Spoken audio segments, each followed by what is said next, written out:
கணிமிக்க அல்லாஹ்வின் நல்லடியார்களே, சூரா அன்-நிசாவினுடைய 36வது வசனம் என்று நினைக்கிறேன். அல்லாஹ் ஜல்ல ஷானஹு தஆலா பேசுகையில், வலா ததமன்னவ் மா ஃபத்தலல்லாஹு பிஹி பஅதுஹும் அலா பஅத், உங்களில் சிலரை விட சிலருக்கு நாம் மேல்மிச்சமாக அதிகப்படியாக கொடுத்திருக்கக்கூடிய செல்வங்களை கொண்டு நீங்கள் பேராசை கொள்ள வேண்டாம். லிர்ரிஜாலி நசீபும் மிம்மக்தஸபு வலின் நிசாஇ நசீபும் மிம்மக்தஸபன, ஆண்கள் தங்களுடைய சுய உழைப்பை கொண்டு எதை சம்பாதிக்கிறார்களோ அது அவர்களுக்கு சொந்தமானது. வலின் நிசாஇ நசீபும் மிம்மக்தஸபன, பெண்கள் எதை சம்பாதிக்கிறார்களோ அது அவர்களுக்குரியது. வஸ்அலுல்லாஹ மின் ஃபத்லிஹி, அல்லாஹ்விடத்தில் நீங்கள் செல்வத்தை கேளுங்கள், அல்லாஹ்விடத்தில் நீங்கள் தேவையான விஷயத்தை கேளுங்கள் என்று அல்லாஹ் இந்த வசனத்தில் நம்மை பார்த்து பேசுகிறான். ஒட்டுமொத்தமாக சுருக்கமாக இந்த ஆயத் நமக்கு சொல்லக்கூடிய ஒரு செய்தி என்ன என்று சொன்னால், அல்லாஹ் எதை உங்களுக்கு செல்வமாக, ரஹ்மத்தாக, ரிசுக்காக கொடுத்திருக்கிறானோ அதை நீங்கள் போதுமாக்கிக் கொள்ளுங்கள். போதும் என்று நினைக்கக்கூடிய மனம்தான் உங்களுக்கு இந்த துன்யாவில் கிடைத்திருக்கக்கூடிய ஆக பெரும் செல்வம் என்பதை இந்த வசனத்தின் மூலம் அல்லாஹ் நமக்கு மிக சுருக்கமாகவே சொல்லித் தருகிறான்.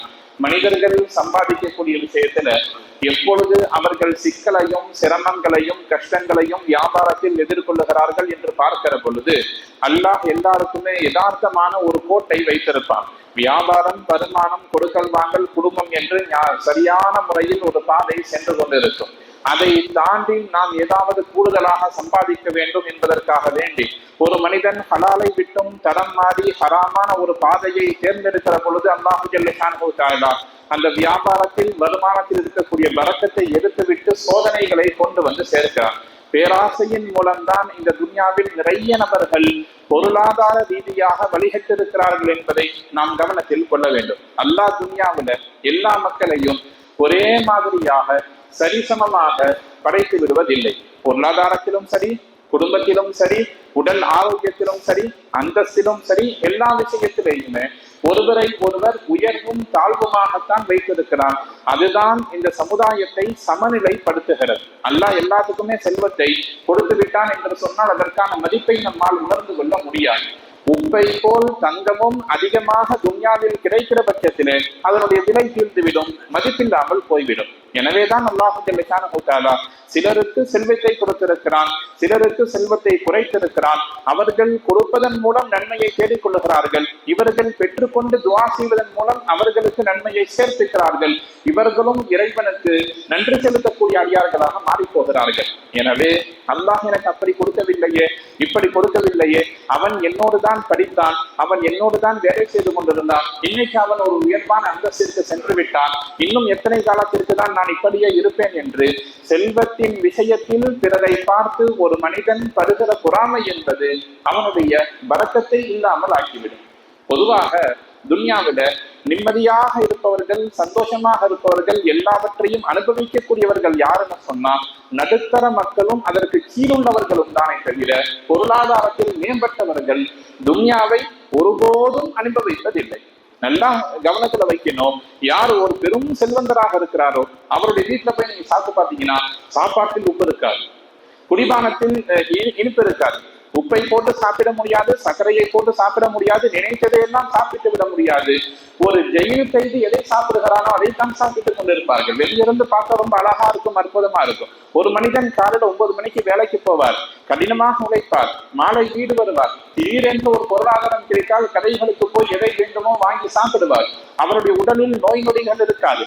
அல்லாஹ் உடல் ஆரோக்கியத்தை கொடுத்திருப்பான், காசு பணங்களைத்தான் கொஞ்சம் குறைத்திருப்பான். ஆனால் இவர் என்ன செய்வார்னா தனக்கு எதை அல்லாஹ் நியமத்தாக கொடுத்திருக்கிறானோ அதை விட்டு விட்டு பிறரிடத்தில் இருக்கக்கூடிய செல்வத்தை பார்த்து பொறாமைப்பட்டு கடைசி வரை அவர் ஒரு குற்ற உணர்விலேயே வாழ்ந்து கொண்டிருப்பார். எனவேதான் அல்லாஹ் சொல்றான், உங்களுக்கென்று அல்லாஹ் எதை ரிசுக்காக கொடுத்திருக்கிறானோ அதை போதுமாக்கி கொள்ளுங்கள். சஹல் இப்னு சஅத் என்று சொல்லப்படக்கூடிய ஒரு சஹாபி, அவரை பார்த்து ரசூலுல்லாஹ் சொன்ன ஒரு வார்த்தை நாம் அனைவருக்குமான ஒரு பொதுவான வார்த்தையாக இருக்கிறது. சஹல் இப்னு சஅத் என்ன செய்வார், ஒரு நாள் ரசூலுல்லாஹி ஸல்லல்லாஹு அலைஹி வஸல்லம் மஜ்லிஸுக்கு வருவார். வந்துட்டு நபி ஸல்லல்லாஹு அலைஹி வஸல்லம் கேட்பார், யார் ரசூலுல்லாஹ் எனக்கு ஏதாவது கொடுங்கள் அப்படின்னு கேட்பார். ரசூலுல்லாஹ் கொஞ்சம் கையில் இருந்த சதகாவுடைய பொருட்கள் எடுத்து கொஞ்சம் கையில் கொடுப்பார். வாங்கிட்டு அவர் சும்மா இருக்காங்க. மீண்டும் கேட்பார், யா ரசூலுல்லாஹ் எனக்கு ஏதாவது கொடுங்கள், இன்னும் கொஞ்சம் கொடுங்கள்னு கேட்பார். இரண்டாவது முறை மீண்டும் ரசூலுல்லாஹ் கொடுப்பாங்க. மூன்றாவது முறை கேட்பார், மூன்றாவதும் கொடுப்பார்கள். கொடுத்துவிட்டு சொல்வார்கள், இந்த துன்யாவும் துன்யாவில் இருக்கக்கூடிய காசுபனம் செல்வமும் இருக்கிறதா இல்லையா, இது பசுமையானது, இன்பகரமானது, நிறைய காசுபனம் கிடைச்சா சந்தோஷமா இருக்கும். அந்த சஹலை பார்த்து ரசூலுல்லாஹ் சொன்ன வார்த்தை, இன்னஹாதிஹி துன்யா ஹுலுவத்துன் ஹலிராஅ, துன்யா பசுமையானது, இனிப்பானது, சந்தோஷமானது. ஃபமன் அகதஹா பிஸகாவத்தின் நஃப்ஸ், யார் போதும் என்ற மனதோடு துன்யாவை எடுத்துக் கொள்ளுகிறார்களோ, உங்களுக்கு வர்ற வருமானம் 100 ரூபாயா இருக்கலாம், 1000 ரூபாயாக இருக்கலாம், 1,00,000 ரூபாயாக இருக்கலாம், நீங்கள் அதை எப்படி எடுத்துக்கொள்ள வேண்டும்? போதும் என்ற மனதோடு எடுத்துக்கொள்ள வேண்டும். ரசூலுல்லாஹ் சஹல் இப்னு சாதுக்கு சொல்றாங்க, இந்த துன்யாவை யாரு போதும் என்கிற மனதோடு எடுத்துக் கொள்ளுகிறாரோ அவர் எல்லா விதமான நியமத்தும் கொடுக்கப்பட்டவர்.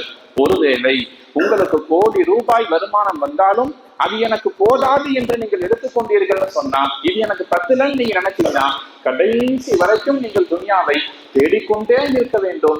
மனிதனின் வயிற்றை மண்ணை தவிர வேறு எதுவும் நிரப்பாது. கபரில கொண்டு போய் வச்சு மண்ணெல்லாம் மேல போட்டு மூடி உடலெல்லாம் கொஞ்சம் கொஞ்சமாக கெட்டு போனதற்கு பின்னால் மண் வந்து வயிற்றில் விழுந்து நிரப்பினாலே ஒழிய மனிதனுடைய வயிறு நிறையாது. எனவே போதும் என்ற மனதோடு நீங்கள் துன்யாவை நாடுகள் என்று நபி ஸல்லல்லாஹு அலைஹி வஸல்லம் அவர்கள் சொல்றாங்க. லைஸல் கினா அன் கஸ்ரத்தில் அரபு இன்னல் கினா பின் நஃப்ஸ். ரசூலுல்லாஹ் வேறொரு ஹதீஸ்ல சொல்லுவாங்க, போதும் என்கிற மனதோடு ஒரு மனிதன் இந்த துன்யாவை அணுகுகிற பொழுது அவன்தான் செல்வந்தன். லைஸல் கினா அன் கஸ்ரத்தில் அரபு, அதிகமான பொருளாதாரம் கையில, அதிகமான பொருளாதாரம் பேங்க் பேலன்ஸாக உள்ள இருப்பது என்பது செல்வம் அல்ல. மாறாக போதும் என்ற மனதோடு எவன் ஒருவன் துன்யாவில் வாழுகிறானோ அவன்தான் செல்வந்தன் என்று நபி ஸல்லல்லாஹு அலைஹி வஸல்லம் சொல்லி இருக்கிறார்கள். இந்த செய்தியை நாம் நம்முடைய மனதில் நிலைநிறுத்த வேண்டும். அல்லாஹ் நமக்கென்று எதை ரிஸ்காக கொடுத்திருக்கிறானோ அது குறைவாய் இருந்தாலும் சரி, நிரப்பமாய் இருந்தாலும் சரி, அதை போதும் என்று நாம் எடுத்துக்கொள்ள வேண்டும். முக்கியமாக அதற்கு நன்றி செலுத்த வேண்டும், அதை நினைத்து பார்க்க வேண்டும். பொருளாதாரத்தின் அடிப்படையில் நம்மை விடவும் குறைவாக இருப்பவரை பார்த்து நாம் நிறைந்து கொள்ள வேண்டும். இபாதத்தின் அடிப்படையில் நம்மை விட அதிகமாய் செய்யக்கூடியவரை பார்த்து எல்லா நேரத்திலேயும் தேவையாயிருக்கும். போதுங்கிற மனசு காசு பணத்தில் இருக்கக்கூடாது தவிர இபாதத்தில் இருக்கும். போதும் வேண்டாம் இருக்கும், இது நமக்கு பத்தல அப்படிங்கிற சிந்தனை இபாதத்தில் இருக்கும். நாம பர்ல தொழுகிறவராக இருந்தா சுன்னத் தொழுபவரை பார்த்து பொறாமைப்பட வேண்டும். அவரை போல் நாமும் தொழுவோம். நாம் முன்பின் சுன்னத்துக்களை சரியா தொழுகிறோம்னா, ஒருவர் தஹஜ்ஜத் தொழுகிறாருன்னா அவரை பார்த்து நாமும் அவரை போல தொழுகணும். அவரை போல நாம் உம்ரா செய்யணும், அவரை போல ஹஜ் செய்யணும், அவரை போல அதிகமாக நோன்பு வைக்கணும்னு இபாதத்தின் விஷயத்தில் மேலுள்ளவரை பார்க்க வேண்டும், உலகத்தின் விஷயத்தில் கீழுள்ளவரை பார்க்க வேண்டும். அல்லாஹ் கொடுத்ததை பொருந்திக் கொள்ள வேண்டும். பொருந்திக் கொண்டு நன்றி செலுத்துகிற பொழுது அல்லாஹ் மென்மேலும் வாரி வழங்குகிறான்.